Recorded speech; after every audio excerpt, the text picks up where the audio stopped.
Wa na'udzu billahi min shururi anfusina wa min sayyiati a'malina. May yahdihillahu fala mudilla lahu wa may yudlilhu falan tajida lahu waliyyan mursyida.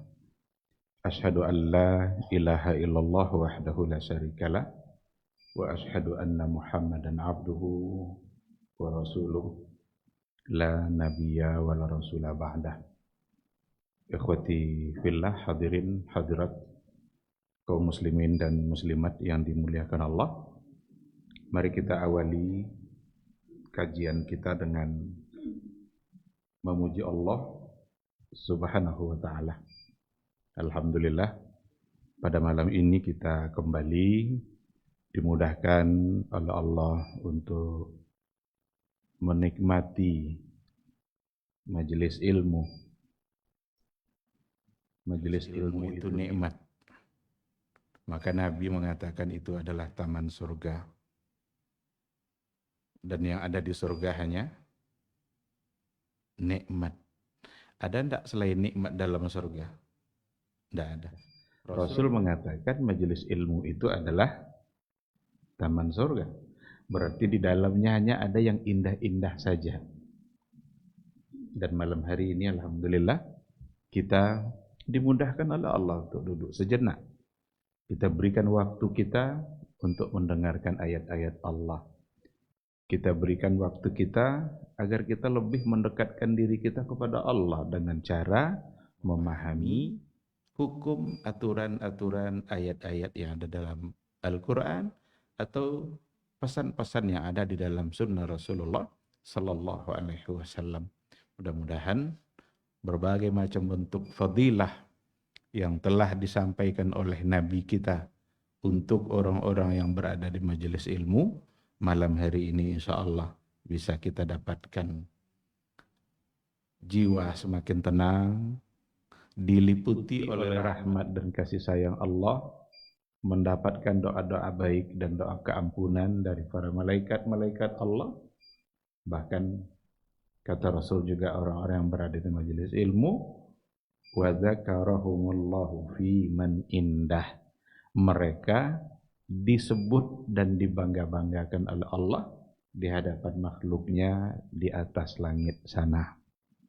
Oleh karena itu tidak ada sedikit pun ruginya kalau seandainya kita berada di majelis ilmu. Apalagi majelis ilmu yang ada di antara dua solat. Salat maghrib menjelang salat isya. Ada hadis Nabi mengatakan, siapa yang meninggalkan rumahnya menuju rumah Allah, tujuannya adalah untuk salat, maka mulai dari keluar rumah itu ada malaikat yang mendoakannya. Allahumma ighfir lahu warhamhu wa tub alaih. Ya Allah, ampuni dia, sayangi dia, terima taubatnya. Doa itu didapatkan terus selama dalam perjalanan. Sampai dia masuk ke dalam masjid. Dan selagi dia berada dalam masjid itu, terus didoakan oleh malaikat. Ma lam yu'zi au lam yuhdits. Selama dia tidak menyakiti orang dan selama dia tidak berhadas. Itu hadis. Hadisnya sahih, bisa kita tengok dalam berbagai kitab hadis. Jadi 3 doanya. Allahumma ighfir lahu warhamhu wa tub alaihi. Sayangi, ampuni, terima taubatnya. Kalau ini doa malaikat untuk kita, lalu dikabulkan pula oleh Allah doa itu, betapa bahagianya kita sebagai hamba Allah. Berarti dosa-dosa kita tidak diampuni dan kita mendapatkan rahmat dan kasih sayang dari Allah Subhanahu wa ta'ala. Selagi berada dalam masjid, selagi dia tidak mengganggu orang. Mungkin apa makna mengganggu orang di sini?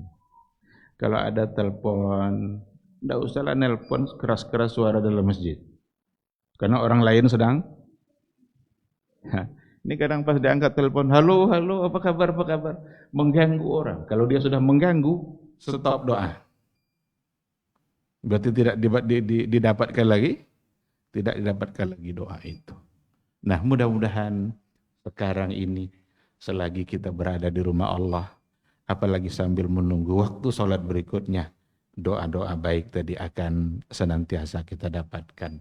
Amin, amin ya rabbal alamin. Ikhwati fillah, selawat dan salam kita ucapkan untuk Rasul kita yang mulia, Nabi Muhammad sallallahu alaihi wasallam. Allahumma salli ala Muhammad wa ala ali Muhammad. Mudah-mudahan hanya beliau yang kita taati, kita tauladani. Beliau diutus oleh Allah Subhanahu wa taala untuk menyampaikan risalatul Islam, dan beliau sudah sempurna dalam menyampaikan risalah itu. Tinggal lagi kita yang harus sempurna pula atau berupaya agar sempurna pula dalam melaksanakan pesan-pesan yang telah beliau sampaikan. Mana yang beliau haramkan kita haramkan, mana yang beliau halalkan kita ikut menghalalkan, mana yang beliau sunnahkan untuk kita ikuti, mana yang beliau larang untuk kita hindari.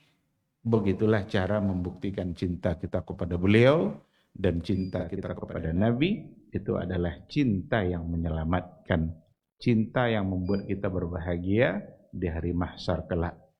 Kata Rasul, anta ma'aman ahbabta. Engkau nanti di hari mahsyar bersama dengan orang yang engkau cintai. Kalau kita mencintai Nabi, mudah-mudahan nanti di hari mahsyar kita bersama dengan beliau. Kalaulah kita bersama Nabi di hari mahsyar, yakinlah kita adalah orang yang selamat. Mudah-mudahan semua kita bisa pantas untuk mendapatkan syafaat dari beliau, pertolongan dari beliau, yang tentu saja atas izin Allah Subhanahu wa ta'ala. Amin, amin ya rabbal alamin. Ikhwati fillah, muslim, urgensi itu pentingnya seperti apa? Penting enggak kira-kira akidah itu? Sebelumnya kita coba lihat dulu beberapa istilah yang sering kita dengar. Apa itu akidah? Kadang-kadang disebut juga dia dengan tauhid. Apakah sama antara akidah dengan tauhid?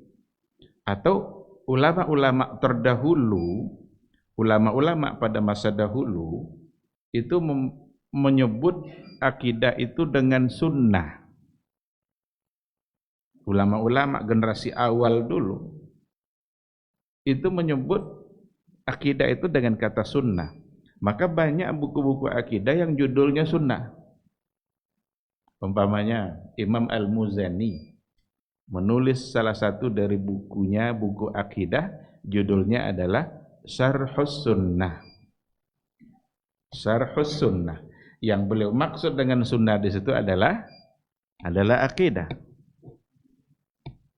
Imam Ahmad menulis sebuah buku tentang akidah. Judulnya atau nama kitabnya Usulus Sunnah.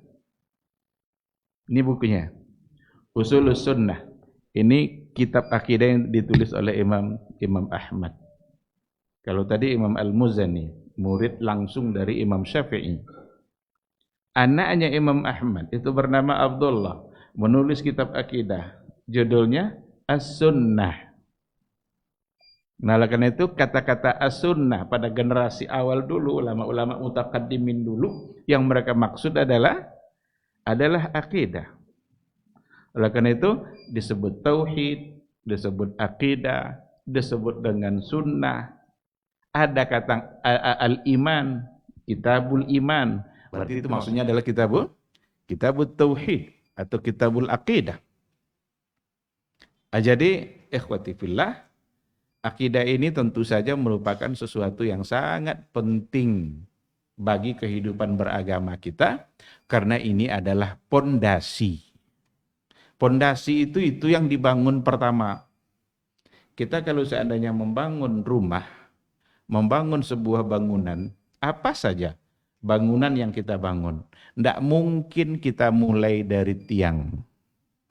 Tidak mungkin kita mulai dari dinding, tiba-tiba nanti atapnya. Tidak. Mesti yang pertama dibangun itu adalah pondasi. Pondasi itu menentukan sebuah bangunan. Pondasi itu menentukan kokohnya sebuah bangunan. Kalau seandainya kita membangun ruko 3 lantai, pasti akan berbeda pondasinya dengan ketika kita membangun warung kecil yang hanya 1 lantai saja. Pasti tidak sama. Kenapa? Karena ini 3 tingkat ini. Tentu saja pondasinya harus lebih kuat, lebih dalam, lebih kokoh. Sementara kalau seandainya bangunannya kecil saja, kadang-kadang pondasinya bata aja disusun-susun. Ada orang buat perumahan sekarang pondasinya bata. Setahan apa kira-kira rumah kalau seandainya pondasinya cuma bata disusun-susun gitu. Paling ada besinya yang sudut-sudutnya aja lah, yang tapak gajah kata orang itu. Tapi yang bagian-bagian ini tidak dikasih besi. Islam itu kalau mau kita ibaratkan sebagai sebuah bangunan, maka dia berawal dari pondasi. Dia berawal dari asas. Maka pondasi itu bahasa Arabnya adalah asas. Seberapa kuat asas, sekuat itulah Islam kita. Kalau seandainya asasnya tidak kuat, maka Islam kita akan lemah, mudah terpengaruh. Karena pondasinya tidak kokoh. Itulah sebabnya kita perlu mengkaji ini dan kita awali dari urgensi akidah. Pentingnya akidah bagi kehidupan beragama kita karena memang tujuannya supaya kita mengerti seberapa penting pula kita belajar akidah. Ini jangan dianggap remeh. Belajar akidah bukanlah belajar yang asal-asalan. Bahkan kita harus memberikan porsi waktu kita untuk mendalami persoalan akidah karena dia adalah pondasi yang sangat menentukan bagi kehidupan beragama kita. Rasul dan Rasul yang sebelumnya, berarti semua Nabi, semua Rasul, semua utusan Allah, ketika mereka memulai dakwahnya, semua mereka asas dakwahnya adalah at-tauhid. Asas dakwahnya adalah al-aqidah. Nanti kalau seandainya apakah persis sama antara akidah dengan tauhid, kita bisa melihat. Memang kalau sudah kita bicara tauhid, berarti kita fokus bicara tentang Allah. Bagaimana kita mengesahkan Allah. Tapi kalau kita bicara akidah, itu lebih luas daripada kata tauhid. Karena ketika bicara akidah, kita tidak sedang hanya bicara Allah. Bicara tentang hari kiamat umpamanya. Ini akidah. Bicara tentang beriman kepada al-anbiya wa rusul. Itu adalah akidah. Maka akidah itu cakupannya lebih luas. Semua yang menjadi bagian dari usuluddin masuk dalamnya disebut sebagai akidah. Yang salah satunya adalah persoalan tauhid, mengesahkan Allah. Dan ini yang paling pokok memang karena berawal dari tauhid. Berawal dari keimanan kita kepada Allah. Baru nanti yang lain bisa ngikut. Kekuatan iman kita kepada Allah itulah nanti akan menentukan poin-poin yang berikutnya. Tapi yang jelas bicara akidah ini bicara pondasi. Yang pertama sekali tentu yang akan dikedepankan pembahasannya adalah masalah tauhid. Karena para nabi mulai dari nabi pertama sampai nabi yang terakhir asasu da'watihim at-tauhid. Asas pondasi dari dakwah mereka semuanya mereka memulai dengan persoalan tauhid. Belum akan masuk kepada pembebanan hukum yang lain sebelum dibangun dulu pondasinya oleh Rasul yang diutus. oleh Rasulullah sallallahu alaihi wasallam atau oleh nabi-nabi yang sebelumnya. Kita bisa lihat juga, itulah sebabnya bahwa pondasi agama ini semuanya sama. Maksudnya semua yang dibawa oleh Rasul dan nabi-nabi sebelumnya itu pondasi dan akidahnya sama. Yang berbeda di antara mereka hanyalah syariat. Dari nabi pertama sampai nabi terakhir, akidah yang diajarkan itu sama. Tauhidnya sama. La ilaha illallah. Semua nabi mengajarkan itu. Ketika Nabi Hud diutus kepada kaum Ad, wa ila adin akhahum Hud. Kepada kaum Ad, Allah utuslah Nabi Hud. Apa pesan Nabi Hud kepada kaum Ad? Ya qaum, u'budullah, ma lakum min ilahin ghair. Hai kaumku, sembahlah Allah saja. Enggak ada yang pantas disembah oleh kalian selain daripada Allah. Nabi Saleh, Nabi Syuaib, masing-masing diutus oleh Allah kepada kaumnya. Pesannya sama. Ya qaumi, wahai kaumku, u'budullah, sembahlah Allah saja. Malakum min ilahin ghairi. Enggak ada yang pantas kalian sembah selain daripada Allah. Maka semua nabi, semua rasul dari awal sampai akhir tauhidnya sama. Karena ini asas. Bangunan yang di atasnya nanti bisa berbeda. Dan memang kenyataannya berbeda. Ada hal-hal yang dulu dibolehkan, sekarang malah dilarang. Dulu menjadi sesuatu yang disyariatkan sebagai andalan. Pada masa Nabi, syariat Nabi malah menjadi yang diharamkan. Pada masa Nabi Adam, itu boleh nikah dengan saudara kandung. Pada masa Nabi Adam. Maka anaknya lahir, dua-dua, sepasang-sepasang, dinikahkanlah. Karena anak kandung Adam semua. Boleh nikah dengan saudara kandung. Kenapa boleh? Ya tidak ada yang lain, itu yang ada. Kalau sempatlah tidak boleh tuh, mana kerja? Tapi pada masa Nabi Muhammad SAW justru itu menjadi terlarang. Jangankan dengan saudara kandung, dengan saudara sesusuan saja nggak boleh. Apalagi saudara kandung, seibu dia. Orang yang sama menyusu satu ibu saja, walaupun orang tuanya berbeda, itu haram untuk nikah. Tapi beda dengan masa dahulu. Pada masa Nabi Musa, itu cara bertaubat, itu bunuh diri. Kalau ingin terhapus dosa, bunuhlah diri. Begitu diceritakan dalam Al-Quran. Tetapi pada masa Nabi Muhammad SAW, syariatnya justru itu adalah minal kabair. Jadi yang berbeda itu syariat. Sedangkan pondasi, sedangkan akidah semua sama. La ilaha illallah. Inilah kalimat tauhid. Inilah kalimat yang akan menyelamatkan kita. Inilah kalimat yang membuat kita pantas untuk dapat surga. Yang tidak boleh kita campuri sedikit pun dengan kesyirikan. Karena dengan kalimat ini, kalau sudah kita yakini, itu membuat ada rasa takut kita kepada Allah Subhanahu wa ta'ala.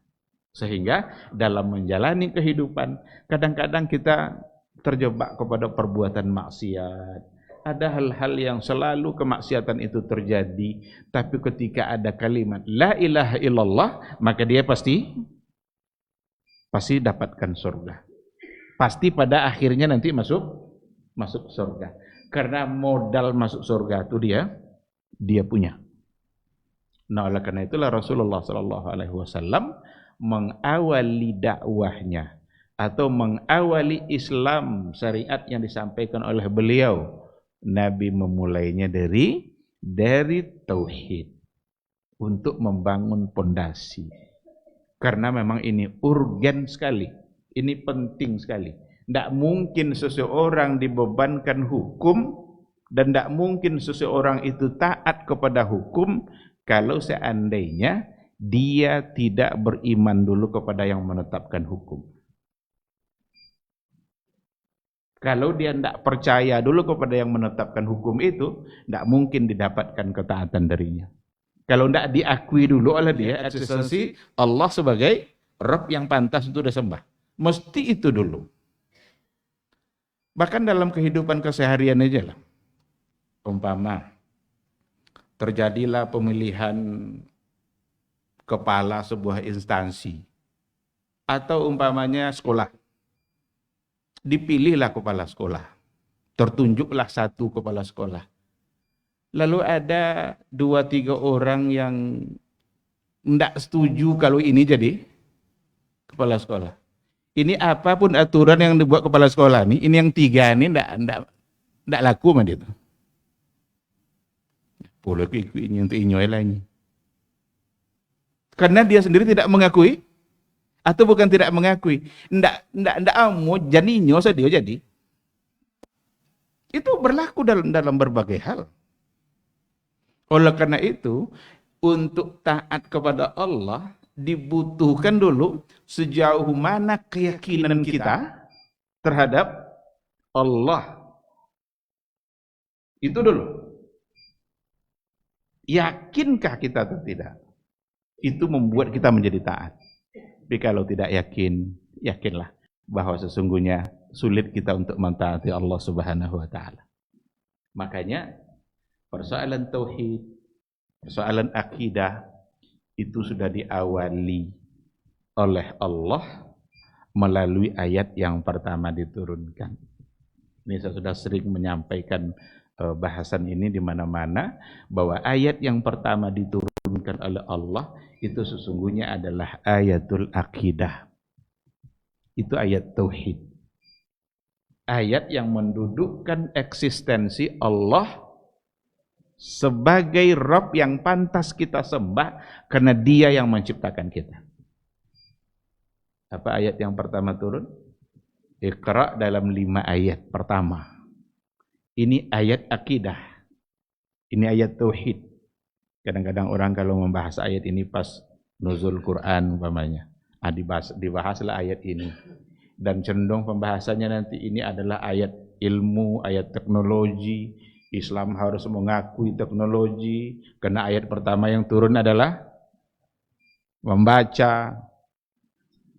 Tidak sepenuhnya salah, tapi saya ingin mengatakan ayat yang pertama diturunkan itu adalah ayatul akidah, ayat tauhid. Allah ingin mendudukkan kedudukannya siapa dia dan siapa manusia. Maka bunyinya Iqra bismi rabbikal ladzi khalaq. Bacalah dengan menyebut nama Tuhanmu yang ini dia yang mencipta. Siapa yang diciptakannya? Khalaqal insan min 'alaq. Menciptakan manusia dari apa arti alaq? Dari mana asal manusia? Adam diciptakan dari apa? Allah sebutkan bahwa dia khalik dan insan makhluk, bahkan makhluk yang diciptakan dari sesuatu yang hina. Ini ada maksud ini. Ada tujuan. Seolah-olah Allah ingin mengatakan, saya khalik, kalian makhluk, dan asal kalian adalah sesuatu yang sangat hina. Sangat tidak pantas kalian mendurhakai saya. Maka melalui ayat yang pertama ini, Allah pastikan dulu, hei insan, ingat, saya khalik, kalian makhluk. Kita, kalau sudah benar-benar meyakini ini, kita adalah makhluk dan Allah adalah khalik, insya Allah taat kita. Karena hakikat dari khalik adalah memiliki semua kelebihan. Sementara hakikat makhluk adalah memiliki semua kekurangan. Yang besar Allah, yang kecil, yang mulia Allah, yang hina, Yang kaya Allah, yang miskin. Yang kuat Allah, yang lemah. Itulah. Maka Khalik padanya semua kelebihan. Sedangkan makhluk semuanya ada padanya ada semua kekurangan dan kelemahan. Ini yang ingin dijelaskan dulu. Kalaulah benar-benar kita meyakini ini, meyakini bahwa kita lemah, Allah kuat. Kita yakini Khalik, maka dalam pembagian, dalam kajian akidah, dalam kajian tauhid, para ulama membagi-bagi dalam mengenali Allah itu dibagi-bagi nanti apa yang harus kita kenali tentang Allah itu. Maka ada nanti persoalan rububiyah, ada uluhiyah, ada asma wa sifat. 3 hal ini yang harus kita imani dan Allah esa dalam hal ini. Ketika dikatakan kul huwallahu ahad, katakanlah Allah itu ahad. Apanya yang ahad? 3 ini. Allah itu esa pada rububiyah, esa pada uluhiyah, dan esa pada asma wa sifat. Nanti barangkali pada saatnya kita akan bisa bahas lebih mendalam, lebih jauh. Sekarang kita gambarkan. Ketika dikatakan Bismi rabbikal ladzi khalaq, itu salah satu dari makna rububiyahnya Allah Subhanahu wa taala. Dia yang menciptakan kita. Dia yang ketika dia ciptakan, dia menyediakan semua bentuk apa yang kita butuhkan. Allah dengan segala hikmahnya menciptakan. Tidak berhenti pada sekadar cipta, tapi Allah sediakan semua bentuk kebutuhan. Apapun yang dibutuhkan oleh yang diciptakan, maka Allah sediakan. Apapun bentuknya yang dibutuhkan oleh makhluknya itu, maka tidak terkatung-katung kita. Nah, kalau saat ini sudah kita yakini bahwa kita diciptakan oleh Allah dan Allah juga menciptakan semua kebutuhan kita, berarti semua rezeki kita. Maka tidak ada yang harus dikhawatirkan dalam persoalan rezeki. Ini konsekuensi dari beriman Allah sebagai pemberi rezeki. Tidak ada yang harus dikhawatirkan. Kenapa kita harus khawatir? Karena rezeki kita tidak akan diambil oleh siapapun. Dan rezeki orang tidak akan pernah pindah pula ke kita kalau memang itu bukan bagian kita. Tidak ada yang harus dikhawatirkan. Dan tidak mungkin habis waktu kita gara-gara mencari rezeki, karena tidak akan pernah kita bisa mendapatkan kecuali yang sudah ditetapkan oleh Allah. Ada orang yang sampai tinggal sholat gara-gara ngejar rezeki. Belum masuk waktu subuh sudah keluar dari rumah. Itu apa tujuannya kalau ditanya? Nyari encesoki. Belum pulang sampai ke rumah lagi kecuali habis waktu isya. Karena mencari rezeki. Padahal yang akan dia dapatkan hanya yang telah ditetapkan oleh Allah Subhanahu wa taala.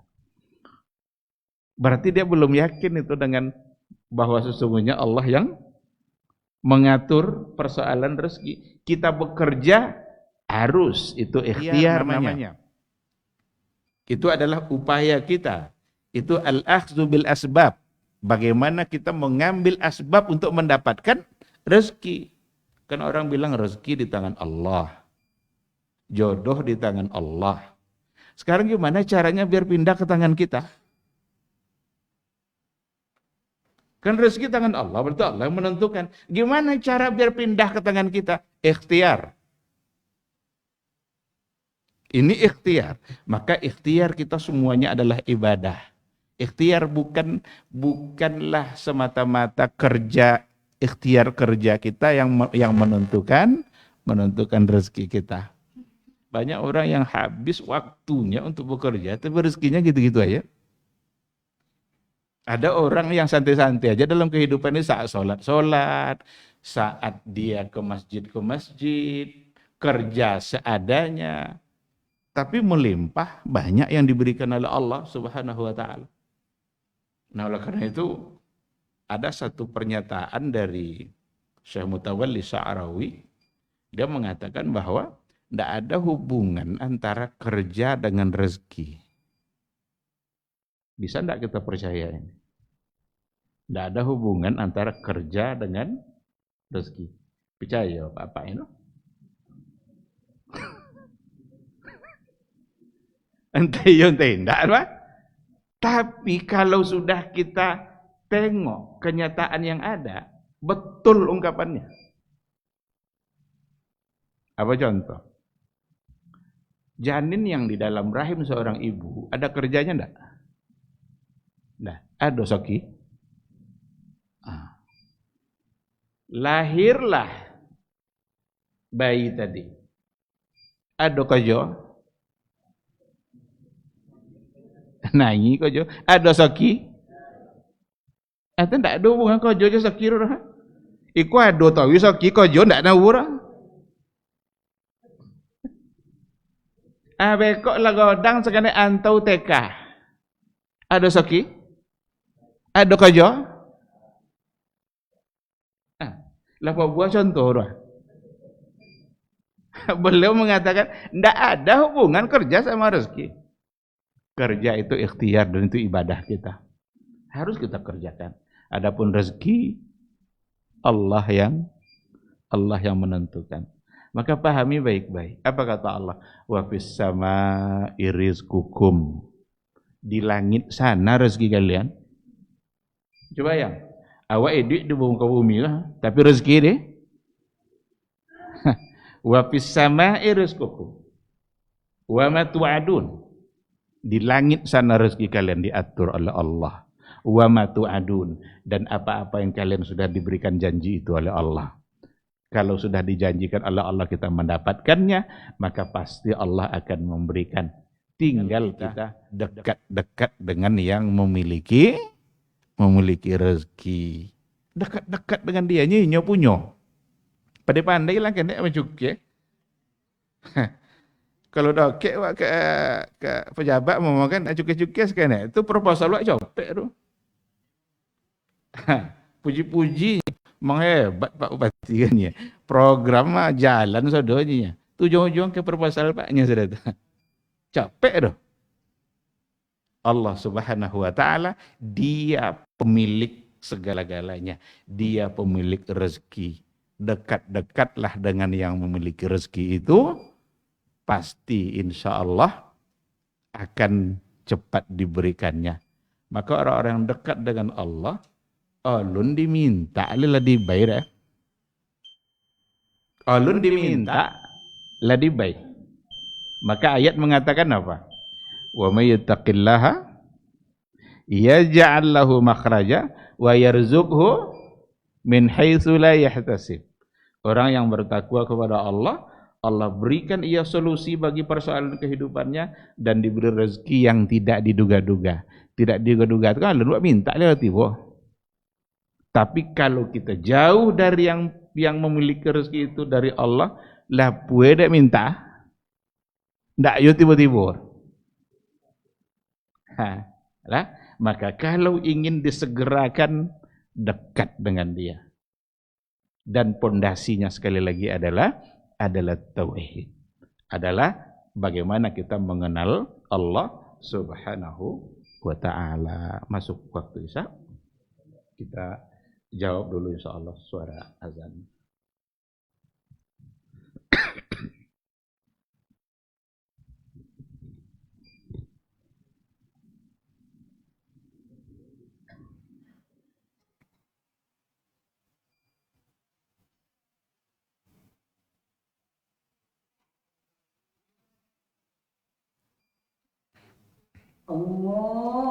Allahu Akbar, Allahu Akbar,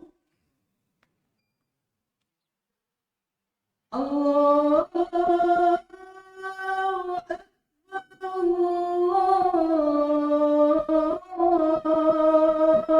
Akbar,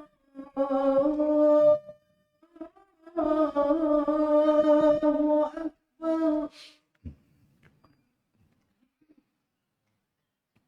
Asyhadu an la ilaha illallah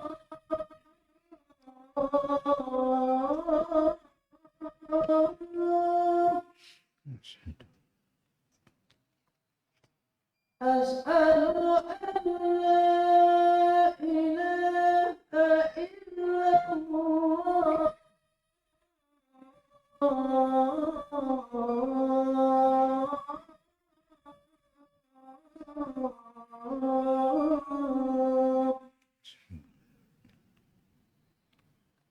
أشهد أن محمدا رسول الله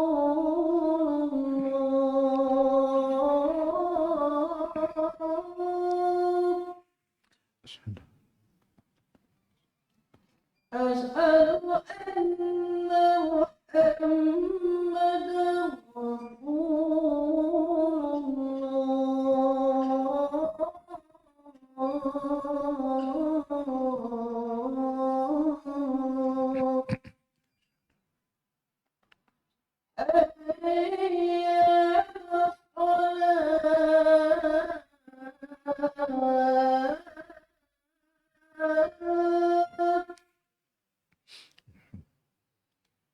حي على الصلاة حي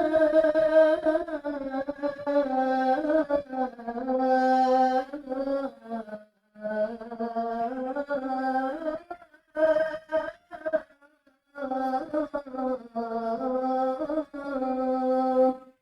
Hmm.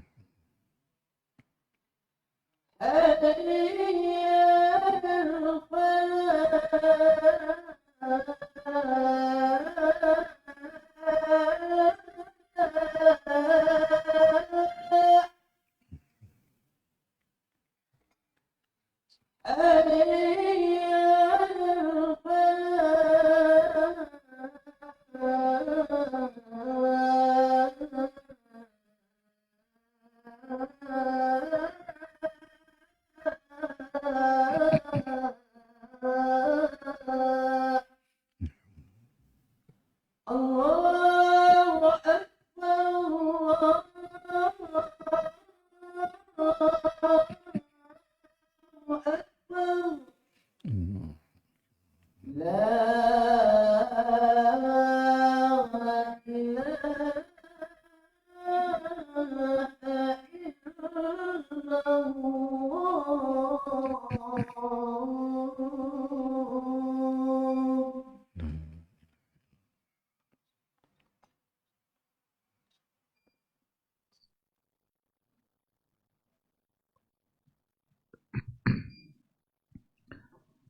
Bismillahirrahmanirrahim. Alhamdulillah. Wassalatu wassalamu ala rasulillah wa ala alihi wa sahbihi wa mawala. Ikhwati fillah, ma'asyaral hadirin wal hadirat, rahimani Allahu wa iyyakum. Kembali kita sedikit ke materi kita. Nanti soal kita bertanya jawab jika ada pertanyaan. Ketika semua nabi memulai dakwahnya dengan tauhid, padahal nabi-nabi terdahulu itu menghadapi problem masyarakat yang berbeda. Pada masa Nabi Musa, itu yang paling banyak penyakit masyarakatnya adalah sihir. Bahkan sihir itu menjadi kekuatan bagi Fir'aun. Nabi diperintahkan oleh Allah untuk memulai dakwahnya dengan tauhid. Pada masa Nabi Lut, itu penyakit masyarakatnya beda lagi. Bukan persoalan sihir, enggak. Tapi LGBT, homoseksual. Laki-laki sama laki-laki, perempuan sama perempuan. Itu LGBT. Sekarang LGBT ingin disahkan. Berarti kembali penyakit umat Nabi Lut dulu. Dianggap sebagai hak azazi. Nah, dengan penyakit masyarakat yang berbeda, tapi Nabi Lut memulai dakwahnya dengan pondasi la ilaha illallah. Nabi Nuh pada masa Nabi Nuh itu penyakit masyarakatnya pada masa beliaulah mulainya kesyirikan, menyembah patung. Karena ada orang-orang soleh yang hidup sebelum Nabi Nuh itu dibuatkan patungnya. Tujuan pertamanya ya sekedar untuk mengingatkan. Kok nampak doanya tiba sebagai ibadah abuik patung. Kalau nampak datang semangat ibadah. Tapi pada akhirnya generasi berikutnya sudah mulai salah paham. Generasi sesudahnya sangat fatal kesalahannya. Bukan lagi sekadar untuk mengingatkan kepada kebaikan, tapi justru mereka menganggap itulah yang harus disembah. Diutuslah Nabi Nuh, dan Nabi Nuh memulai dakwahnya dengan konsep la ilaha illallah. Semua nabi. Dan pada masa Nabi Muhammad SAW, semua penyakit-penyakit Nabi yang umat Nabi yang sebelumnya itu ada pada masa Nabi Muhammad kita. Mau sihir ada enggak pada masa Nabi? Ada. Apakah penyembahan patung ada? Ada. Apakah LGBT ada? Ada. Ada dalam hadis kata Rasul, kalau kalian ketemu, jika kalian ketemu dengan pelaku LGBT itu, kata Rasul, uqtulul fa'il wal maf'ul. Bunuh dua-duanya. Karena itu penyakit. Adanya hadis ini menandakan pada masa Nabi itu ada. Nah, apa yang ingin saya sampaikan? Berarti apapun kondisi masyarakat, kalau sudah menyimpang, apa saja bentuk penyimpangannya, dan penyimpangan itu ada pada masa kita semuanya, berarti solusinya tauhid. Solusinya berarti adalah bagaimana mereka mengerti dengan makna la ilaha illallah. Bagaimana mereka kenal dengan Rabb-nya. Karena penyimpangan-penyimpangan terjadi itu menggambarkan bahwa seseorang sudah lupa dengan siapa yang menciptakannya. Sudah lupa dia dengan siapa yang memberikan dia rezeki. Sudah lupa dia dengan siapa yang memberikan kehidupan. Lupa dia kalau hidup ini akan berakhir. Dianggapnya semua tindakan-tindakan dan perbuatan dia tidak akan ada pertanggungjawabannya nanti. Lupa dia itu semua. Maka Nabi kita hadir untuk menyampaikan konsep tauhid, dikenalkan kepada Allah, dikenalkan kepada siapa yang memberikan kehidupan, dikenalkan bahwa hidup yang sesungguhnya bukan di dunia, tapi adalah di akhir kelak. Oleh karena itu, surat yang kedua turun apa? Al-Mudaththir. Al-Mudaththir kata para ulama, walaupun ada perbedaan, ada yang mengatakan yang kedua turun itu Al-Muzammil, tapi yang kuat adalah Al-Mudaththir. Coba analisa nanti tadabbur surat Al-Mudaththir. Salah satu dari ayat yang ada di dalamnya apa? Kullu nafsin bima kasabat rahina. Apa artinya? Kullu nafsin, semua diri, semua jiwa, bima kasabat rahina, dengan apa yang telah dia lakukan, apa yang telah dia usahakan, rahina, dia mempertanggungjawabkannya. Itu di awal-awal surat kedua yang diturunkan.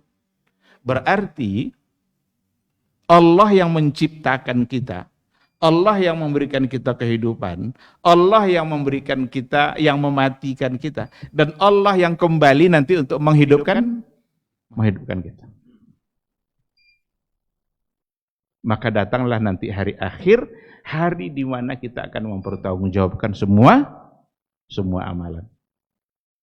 Maka Rasul datang itu bukan untuk memberitahukan bahwa kita akan mati. Karena semua orang tahu dia akan mati. Karena fakta memang menunjukkan yang hidup mati. Ada orang kemarin sama-sama kita dia mati. Bukan untuk itu. Itu sudah ada dalam pikiran orang jahiliyah itu. Bahwa mereka mati itu ada. Bahkan mereka menganggap kematian adalah akhir dari segala-galanya. Wa ma yuhlikuna illa dahar. Kita ini tidak dibinasakan kecuali hanya menunggu masa kematian saja. Kalau mati ya udah berarti selesai. Tapi Rasul diutus untuk memberitahukan bahwa setelah kematian akan ada hidup kembali. Aikot yang tidak nahu di kapal orang jahiliyah. Kalau mereka akan mati, ada, tahu mereka. Tapi akan hidup kembali setelah kematian, itu tidak. Karena ini masalah gaib. Inilah iman. Maka iman itu rata-rata fokus pada perkara-perkara yang gaib. Dan untuk perkara yang gaib, kita sudah diingatkan oleh Allah dari awal-awal ayat sendiri. Sebagai tanda orang beriman itu harus percaya kepada yang gaib. Itulah kunci dari kata iman itu. Beriman, percaya kepada yang gaib. Dan hanya Allah yang tahu perkara yang gaib. Maka disampaikanlah oleh nabinya dalam Al-Quran hal-hal yang datang dari Allah Subhanahu wa ta'ala. Apa ayat pertama dalam Al-Baqarah? Alif Lam Mim zalikal kitabu la raiba fihi hudal lil muttaqin. Terus allazina yu'minuna bil ghaib. Mereka-mereka yang beriman dengan yang gaib. Oh, lunci aja disebut Allah Ta'ala dalam Quran. Pertama kali dia mulai yu'minuna bil ghaibi. Mereka yang beriman dengan hal yang gaib. Dan salah satu dari hal yang gaib itu adalah Allah. Di antara yang gaib itu adalah nanti ada hari mahsyar. Kita akan dibangkitkan, akan hidup kembali. Inilah awal-awal dari dakwah Nabi.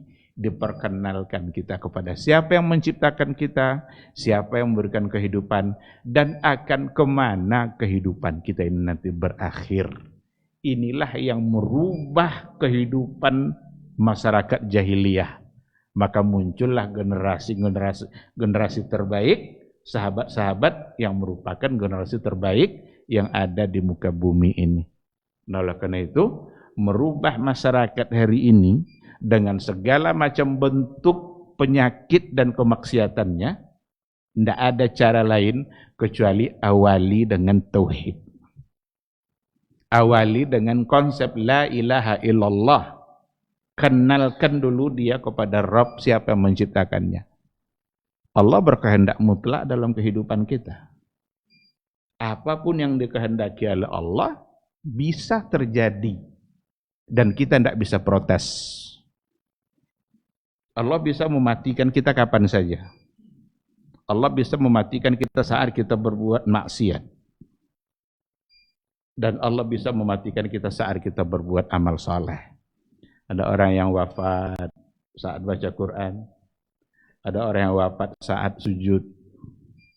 Tapi ada orang yang wafat mabuk-mabukan.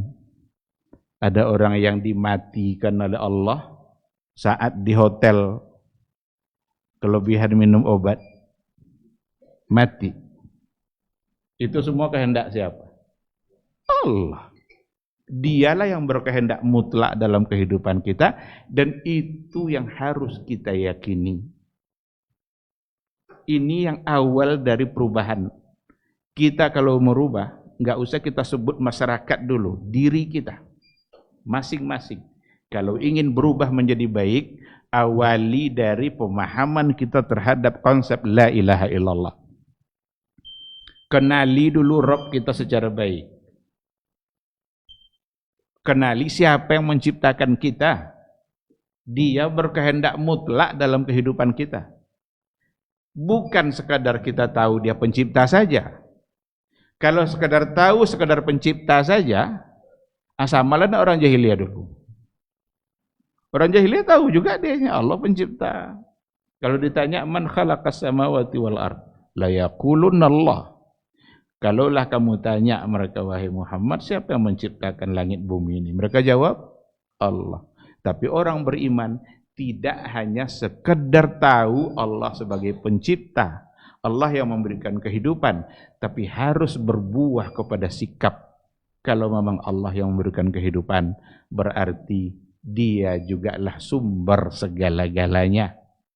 Maka tidak ada yang perlu kita khawatirkan dalam kehidupan. Ini banyak kekhawatiran, apalagi soal rezeki.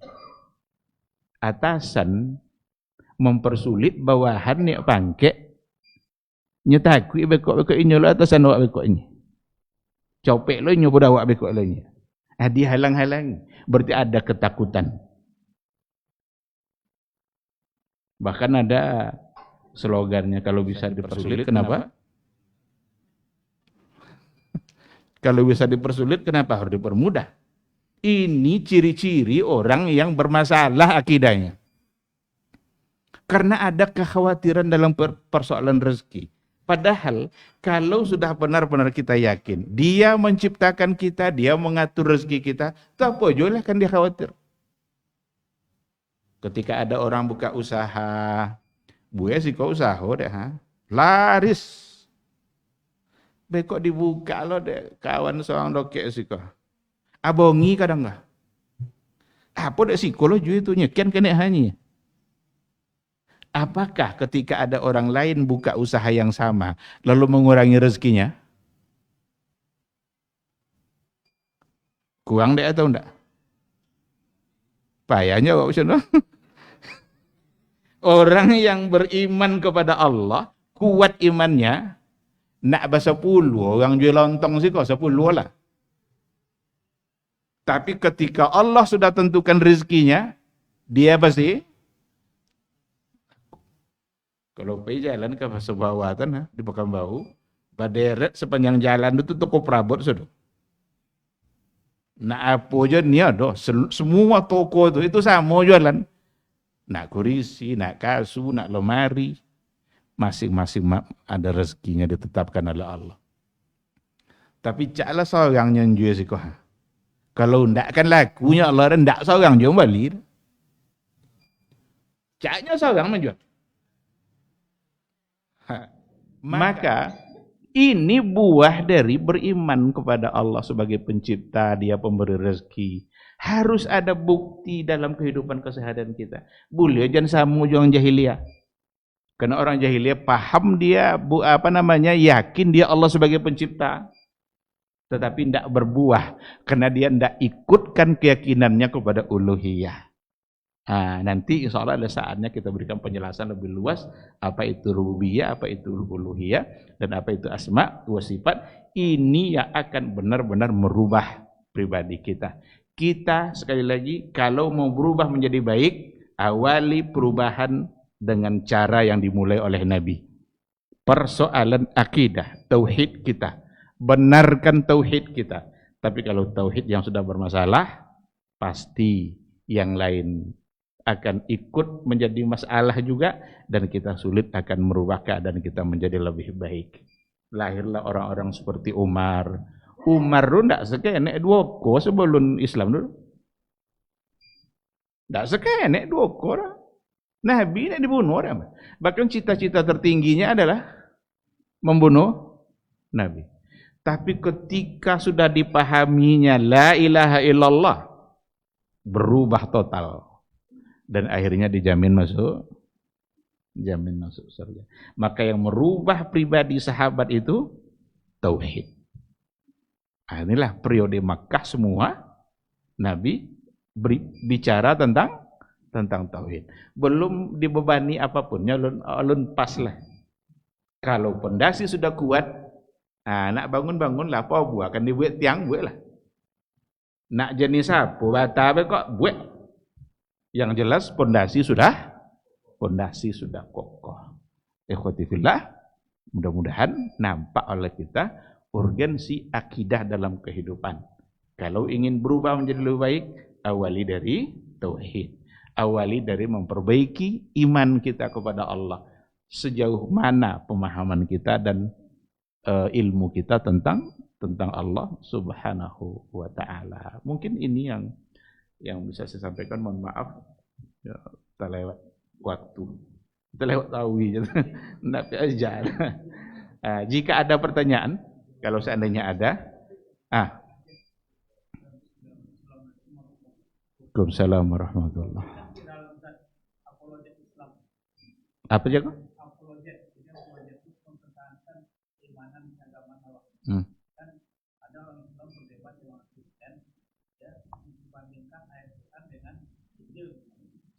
Kadang untuk melemahkan orang Kristen itu tahu memakai ayat ini yang tokoh-tokoh yang dipakai itu sebenarnya masih. Kalau kita dalam lama semuanya. Dan tadi kan kita mengambil itu untuk kali ini sebenarnya penilai ada. Baik. Ini barangkali tidak bisa dijawab dengan satu kata. Tapi harus ditengok siapa yang melakukan itu.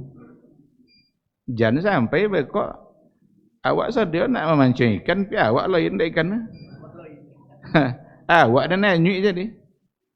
Makanya Rasulullah sallallahu alaihi wasallam nampak dia di tangan Umar itu Taurat. Apa runya Rasul? Upo Taurat. Marah Nabi ketika itu. Cukuplah bagi kamu Quran saja. Ketika Quran sudah turun, Taurat itu dihapus. Yang ada hanya Al-Quran. Jadi ondok-ondok sekali ada Umar tutu-tutu ya tangan cendoka. Apa urunya Nabi? Upo Taurat. Tidak perlu kita Taurat untuk mengenal Islam. Tidak perlu kita Taurat untuk mengenal Allah. Karena cukup Al-Quran. Tapi kadang-kadang dalam metode dakwah ada kadang orang ingin mencoba untuk berdakwah dari sisi itu. Ahmad Dedat umpamanya. Ada Ahmad Dedat itu orang yang sangat terkenal. Sekarang dia sudah meninggal. Yang masih hidup, kalau itu murid dia kalau nggak salah itu Zakir Naik, yang selalu mencoba untuk menyandingkan, dalam artian bukan menyamakan, karena akan benar sama, cuma untuk mematahkan argumentasi bahwa yang benar adalah Al-Quran. Nah, kalau kita sanggup untuk berbuat seperti itu, silakan untuk dilakukan.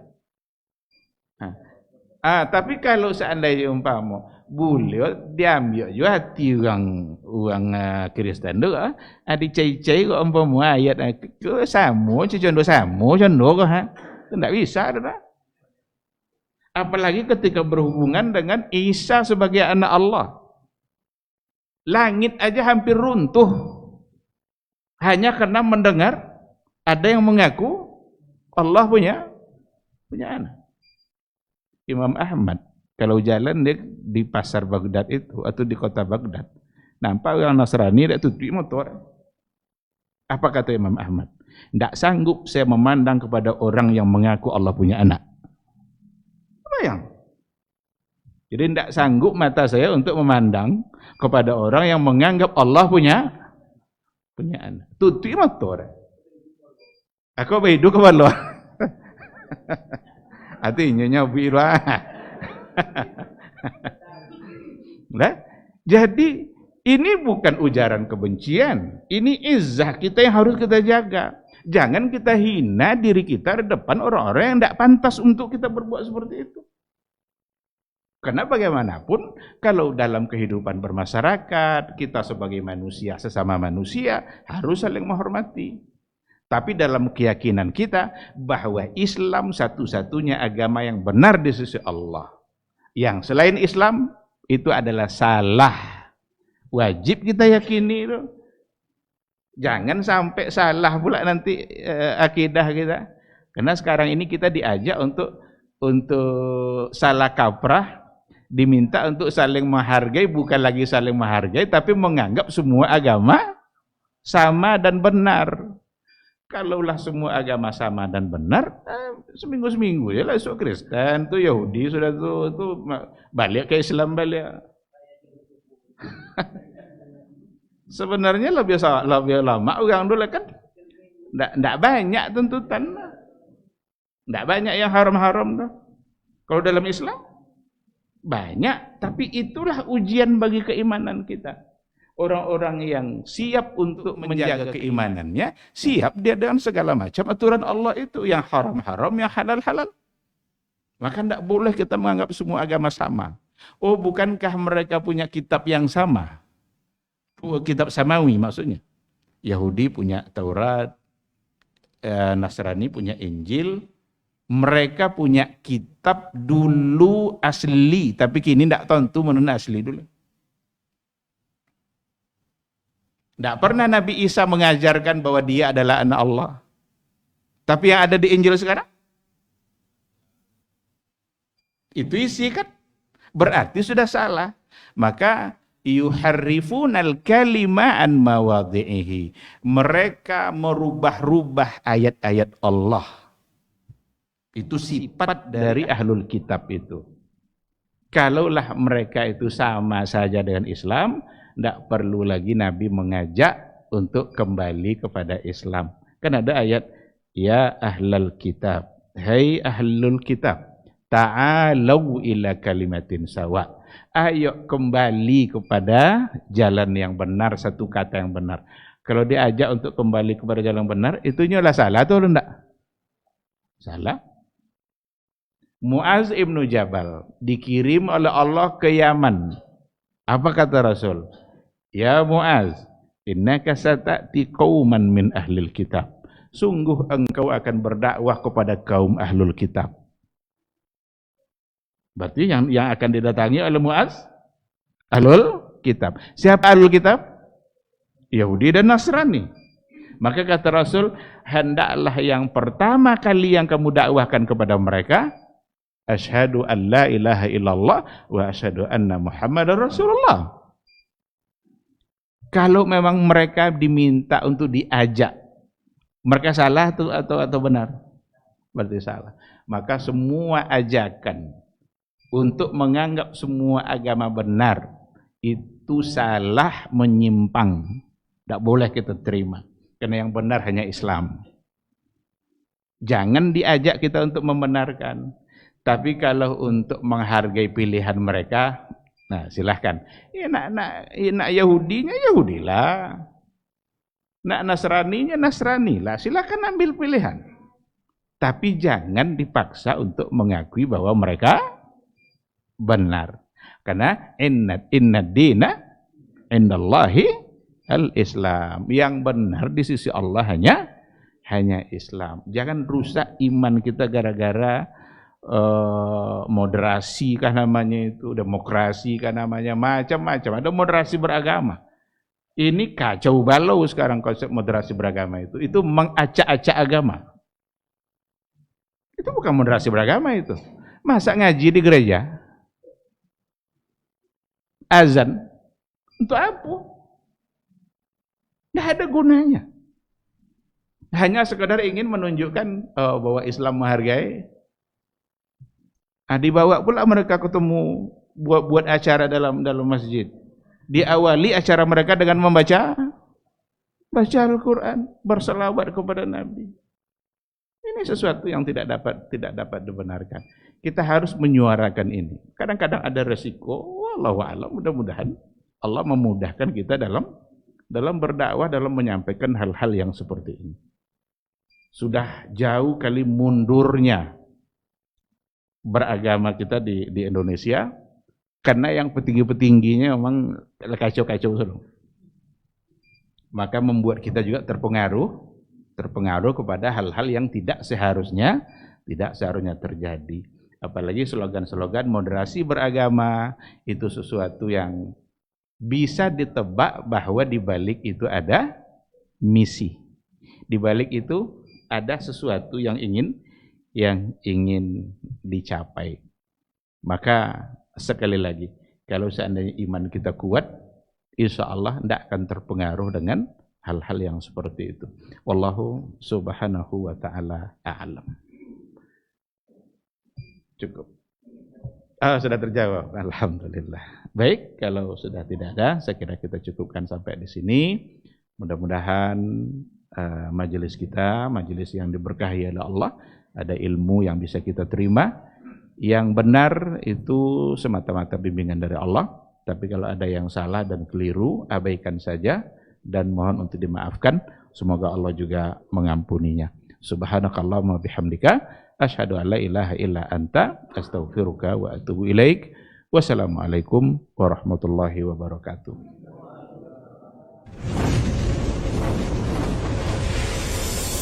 Baba TV Sunnah, belajar agama baru alim.